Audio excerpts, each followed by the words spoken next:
Tom Dalton, Chief Executive Officer of Forensicare, and I'm really delighted to be part of this presentation which seeks to outline to consumers, staff and the general public how we're working in collaboration with our consumers to adopt a recovery-focused approach in all aspects of the work that we do, in prisons, in the community, but also in the hospital. In the last few years, we've come a really long way in terms of how we change our approach.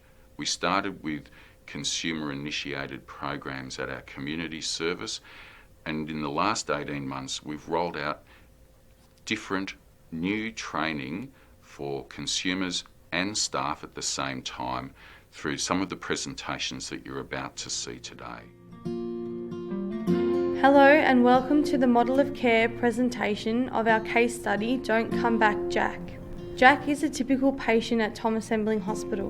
We will trace the stages of his recovery with the use of the recovery pyramid.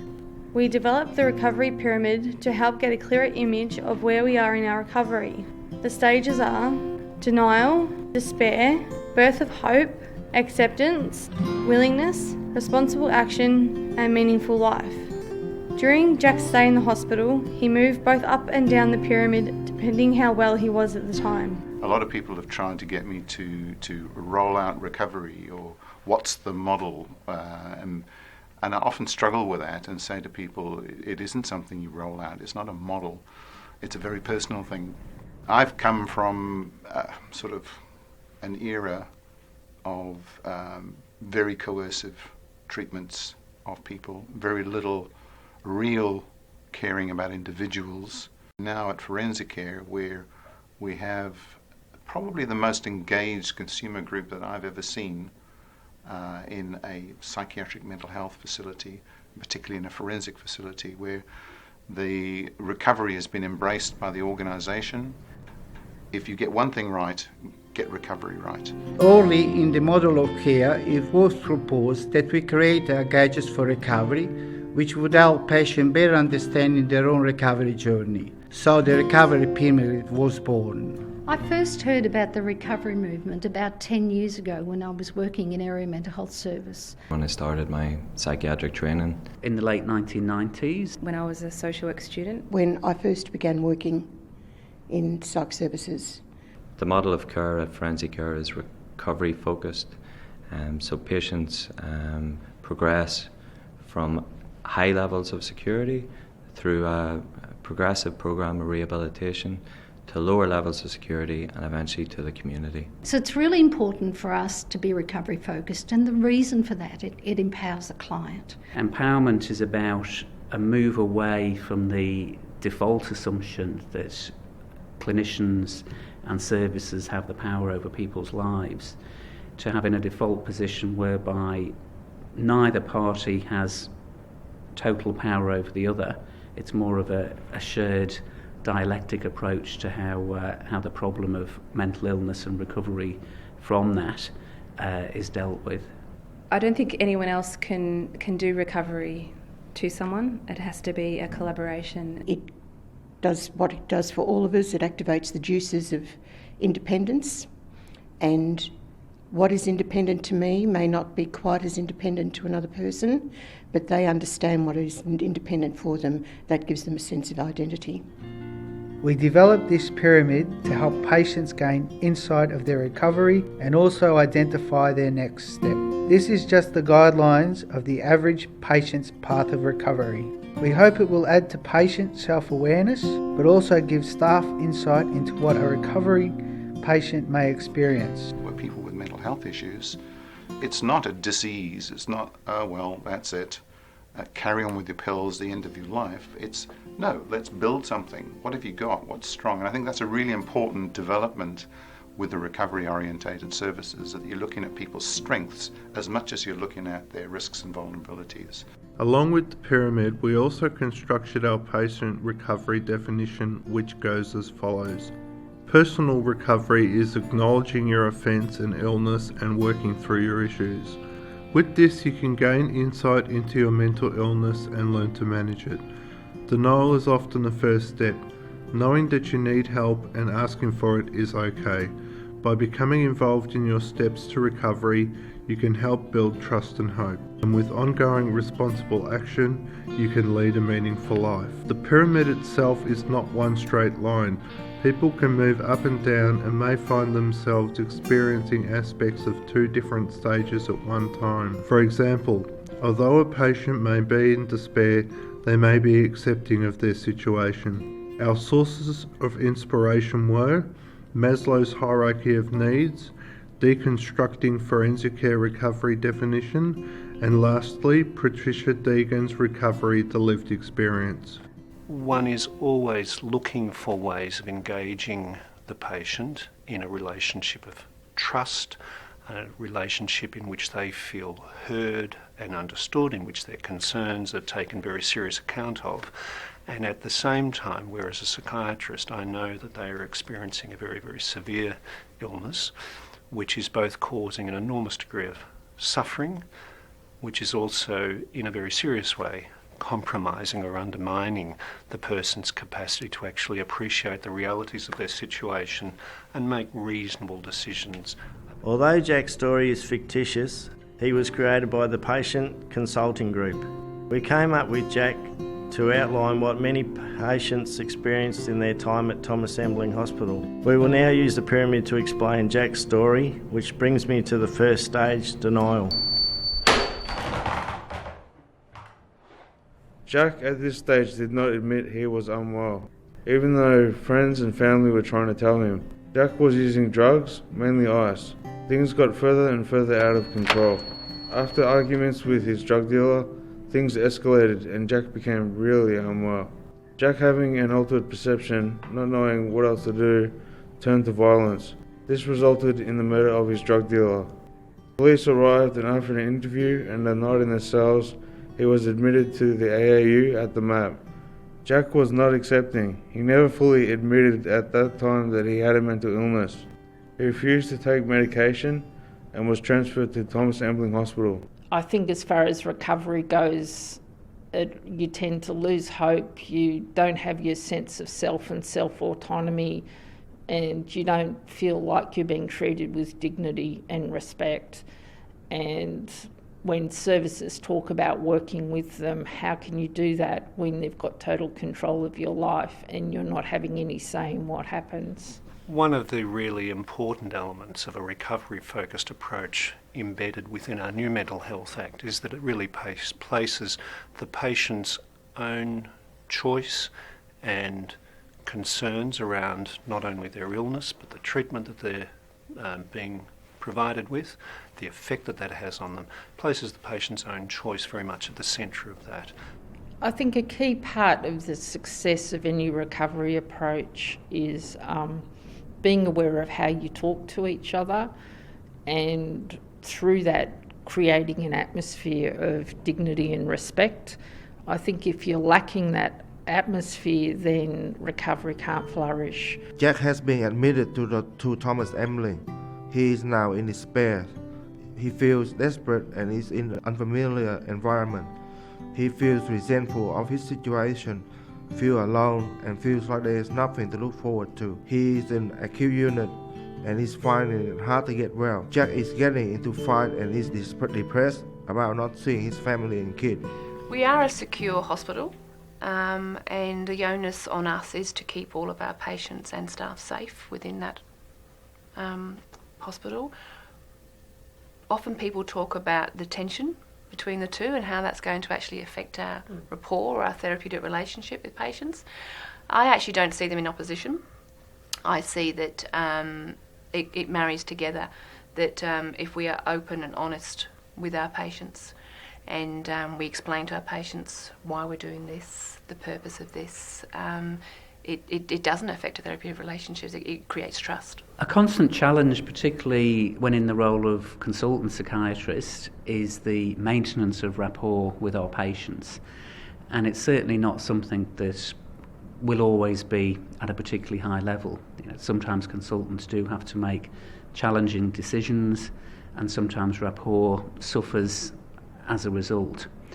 Nonetheless, I think in the long run, I've personally found that an effective way to maintain rapport, to optimise rapport, is just to be honest and straightforward, and to get on the front foot with respect to some of the difficult decisions that you're having to make as the consultant. It's not just about dealing with incidents when they arise, it's about talking about things beforehand and having plans in place. You know, things like the safety plans are just so important, that you've actually talked through possibilities and it's a very open, transparent and honest process to go through with somebody rather than just reacting to a situation when it arises.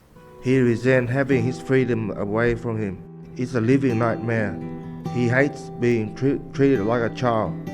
He hates the idea of having to take medication for the rest of his life. He feels isolated and out of reach. All he wants to do is go home. If a client's going through recovery, they are the best people to inform other clients about their recovery and how it's possible for them, to give them some hope for the future. Jack begins to take his meds and gain some insight. Although Jack starts to put on some weight and he begins to get better. Alright, so once we hit 1 minute, I'm going to bring it up a little bit, yeah? Okay. So most of the patients that come here are, depending on what medication they're on, can put on anywhere between 10 and 15 kilos. Our Sport and Rec program is really important because it helps to mitigate a lot of the side effects from this medication, as well as it provides patients a good social outlet. In terms of recovery, a lot of the participation from patients as well provides a link for them to get associated with sport, and that works into the community. A lot of the patients here have moved from doing some of our sort of boot camp style fitness programs into boxing in the community, other soccer programs in the community. So I think them getting involved here really helps them integrate into society a little bit better. One of the best things I think staff can do is simply to come to work with a mindset of assisting and coaching patients rather than a mindset of simply controlling and managing risk.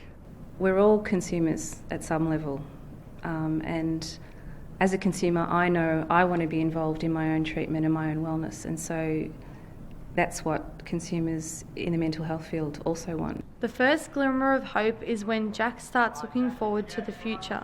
He becomes stabilised on medication and sees value in taking it. He has positive interactions with other patients and staff.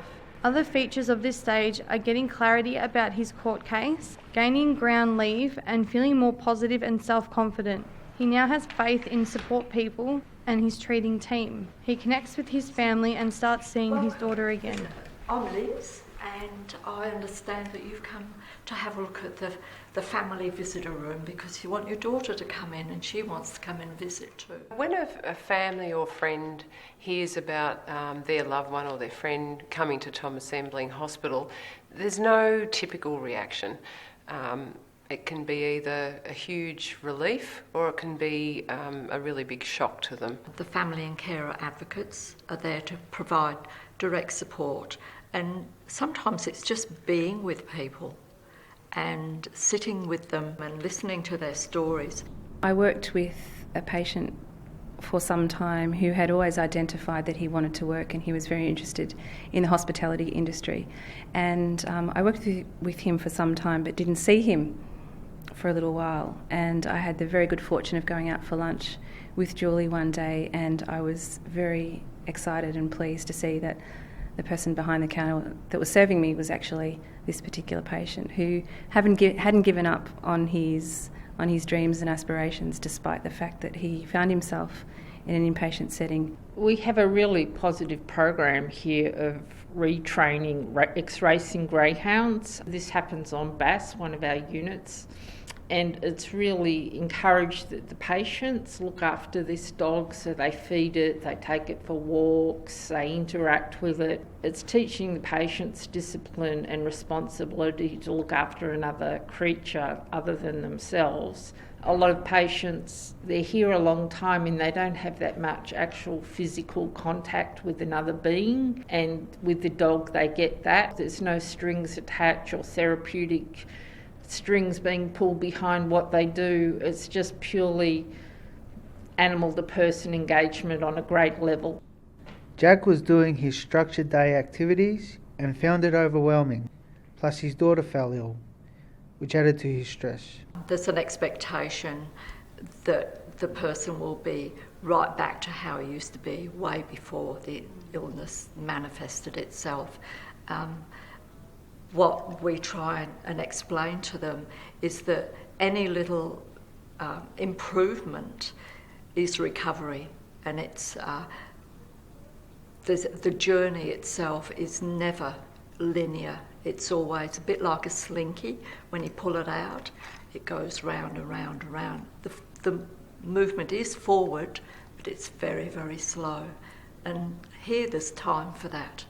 There's time for recovery to take place at the person's own speed. Jack feared relapse. Early warning signs were noticed. He opened up to his primary nurse, who spoke to the doctor, and his medication was altered. Having experienced these issues, he accepted his illness and that it could be managed. Recovery's about finding meaning and purpose in your life, despite the limitations of a mental illness. And hope is a journey that one can take towards recovery with support of family and friends and clinicians. My role here is to encourage patients to hold that hope. When the world sends messages of give up, you can't do it, you have an illness, I want my patients to hold on to hope and to say to themselves, I can do it. I am a better person. I will make it. So this is the Barossa Safe Space, which is a purpose-designed clinical space to promote an alternative clinical approach in an effort to reduce restrictive interventions. All of the aspects of the room were purposefully designed by the clinical team, and they are around to promote personalised choices. So we have different lighting, different seating options, we have a number of different spaces. The outside courtyard, which has the Hope Tree, which was designed by the women, and we also have some very flexible sensory modulation equipment. It is a place where people can come by themselves, but they can also come in with the clinicians at times where they need that increased level of support. So for me, one of the key recovery journeys that I will always remember is a man who hadn't been able to work for 25 years, and I worked with him in one of our rehabilitation units. And with the support of an employment agency, he was able to get his first job. And we started off at an hour a week. And over 8 months, we were able to get up to a day and a half a week. And he's finally been able to sustain his first job ever. And that has just given him such a sense of who he is and that he can introduce himself as a cleaner rather than as a patient. Jack is learning how to handle stress better, allowing him to engage in his treatment. Plus, he is involved in several TAFE courses within Thomas Embling Hospital, of which trades and tech he is most fond of. And this rekindles his love of carpentry. Jack wants to be part of the community again. He puts effort into regaining employment and staying on track. He is working with the psychologist weekly on offence issues and trauma. Jack is doing everything in his power to stay well. Oh, it's fantastic. It's amazing. I love it. Really You've done a great job. How did you get this so smooth? Oh, well, long-term goals are important for everybody, not just the people here. We all need long-term goals. We need to dream and to hope and to plan. If we don't, we just despair and life's not of any great use to us. So long-term goals are terribly important. In education, we can help people achieve long-term goals, but step by step. It doesn't happen like that. It happens module by module, completion by completion, until you get the full certificate and are trained and ready to work. I think for our nursing workforce, it's about maybe taking a bit more risk in that our patients may make mistakes, but we have to allow them to make mistakes. We have to allow them to have choice in how they do things and what they want to do as part of being a citizen. They have responsibilities that go along with that. At this stage of his recovery, Jack has insight into his illness. He has the desire to remain drug-free as he knows drugs contributed to his illness. He now is positive about his future. He is also seeking part-time work in carpentry, but is working with his OT so as not to overload himself. Jack's family is happy with his progress and enjoys accompanied leave with Jack. It's good that he can get away for a few hours without having to worry about staff attending. He also has external groups such as Nehemiah and Sprouts, which gets them involved in gardening. I think Forensicare should continue to enhance and develop its links with community-based employment, leisure and rehabilitation services to assist forensic patients with their community reintegration. From a person's admission, we are increasingly now looking at what needs to happen for this person to be discharged from hospital. And that discharge may be at some fairly distant point, quite a number of years away. But nonetheless, I think we are now beginning to adopt a default assumption that discharge will occur and that there are a certain number of barriers to discharge, and together with the patient we need to develop a care plan that tackles those barriers. Jack has now left the hospital and resides in a private rental with the assistance of his social worker. At first, Jack struggled with isolation and not socialising with a lot of people on a day-to-day basis. Jack now has to manage his appointments and medication on his own. He finds it difficult using up his time as now there is a lot less structured activities. But because of Jack's busy schedule of appointments, he can only work part-time. During his recovery, Jack has moved up and down the pyramid, but has needed all stages to get where he is now. Jack is on the right medication and the right dose for a good amount of time now. His relationship with his family has strengthened. He takes his daughter shopping weekly. Jack has found peace in his new sense of freedom. He is active and enjoys even simple things like walking along the beach. Jack's attitude has changed. Jack has newfound respect for his life and life itself. A forensic mental health service should always have patient recovery and the promotion of hope, the promotion of resilience, the promotion of alleviation of suffering as its first and foremost goal. We got the following quotes by interviewing past patients who are now living in the community. Good stuff happens in the hospital, there are successes. The onus is now on the individual to prevent relapse and reoffending. Being aware of consequences when you're in the community and knowing your actions have consequences. It is a healing time for some patients after committing their crime. Having some meaningful goals and taking the time to find or develop the resources to pursue them. The recovery pyramid is a simple tool that was created by us, a group of patients who have lived experience of treatment in a high secure psychiatric hospital. It is a useful tool to instill hope. It has helped us make sense of our journey towards recovery. Jack's story, whilst fictitious, will sound familiar to many. We hope now that you've learned about the pyramid, you'll use it in your sessions to think about where you are at and what you need to do to get to where you want to be. Thank you.